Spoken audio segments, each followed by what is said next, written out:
Менин атым Айнагүл, Топтерек айылынын тургуну болом. 8 баланын энесимин. Биз аз камсыз болгон үй бүлөлөрдүн катарына киребиз.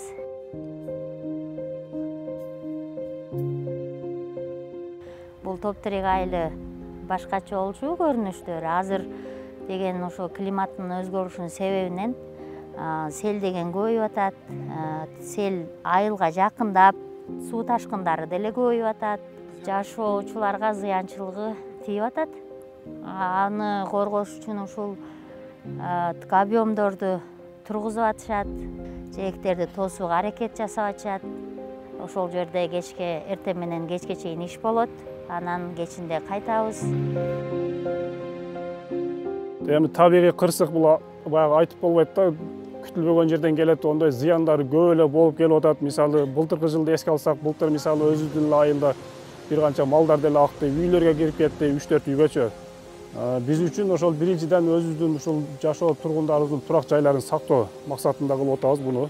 Анан ошол үйдүн алдындагы кичинекей огороддор бар, үлүш жерлери бар дегендей. Мына сел болгондо сай кеңейип жылдан жылгача кооптулук жаратып атат. Ошолорду сактоо максатында алдын алып ушул иштерди жүргүзүп атабыз. Габион торчолорунун жардамына келсек, жардам өтө эле чоң, мындайча айткандачы. Мисалы, буга чейин дагы коюлуп келген габион торчолор. Ошолорубуз азыркы күнгө чейин мисалы селден тосуп, айылды коргоп атат десек болот да. Бул жерде өзгөчө кырдаалдар министрлиги тарабынан мына габион торчолору бөлүнүп берилди. Анан техникалар менен келип, ушул мына кабырга деп коебуз, шагылын. Ошолорду даярдап берди. Анан элдин кызматы ошол торчолорду токуп, даярдап, ичине ташты салып, тизип чыгуу да.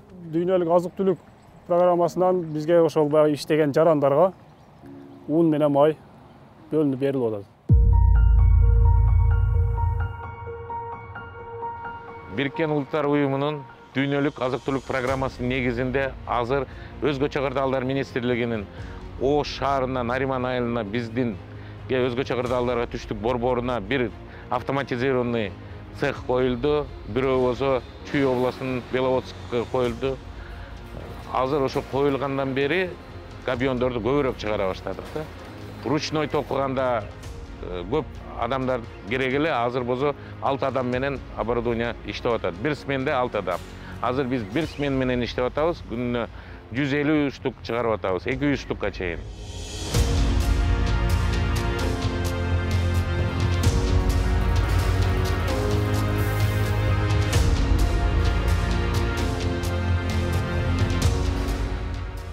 Жалабатка десе Жалабатка, Ошко десе Ошко, Баткенге десе Баткенге, ушу ар бир айыл өкмөттүн берген заявкаларынын негизинде габиондорду жер-жерине жеткирип беребиз. Бул станоктор жумушка киргенден бери биз азыр күнүнө 200дөн габион чыгарып атабыз. Анан дагы муктаждыктар болсо биз 3 смена кылабыз дагы жетиштиликтүү жерине чейин жеткирип камсыздап беребиз.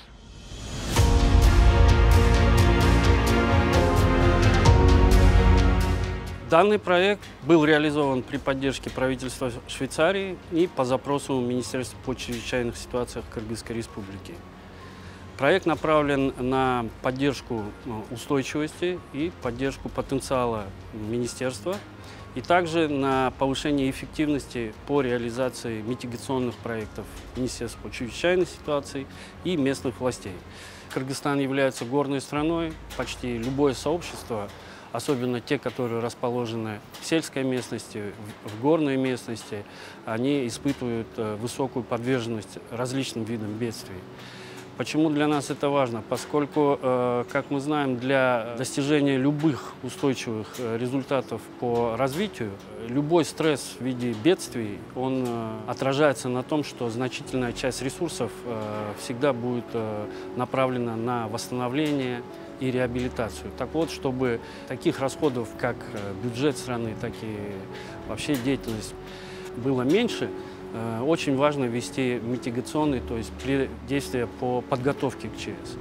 Поэтому мы очень большое внимание отдаем содействию местным властям и МЧС именно в реализации этих проектов по подготовке к бедствиям, что снижает потенциал угрозы как для людей, так для территорий, для объектов инженерных и любой другой инфраструктуры. Айыл өкмөттөргө барып окуп, ошолорду үйрөнүп келип, ошол сеткаларды токуп, кайсыл жерге кандай болгондо кандай болот нерселерин үйрөтүштү. Анан келип биздеги бул жерге жумушубузду өтүп атабыз. Бул биздин үйүбүздүн туш-туштарына себеби көп жардам тийип атат.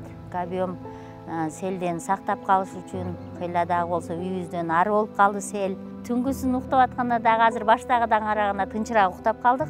Себеби сел нарагыраак агып калды бизден баштагыдан караганда. Келечекте чоң үмүттөрүм бар ушу балдарымдан. Кудай кааласа, насип кылса 8 бала. Энеси болуш деле кыйын болуш керек негизи.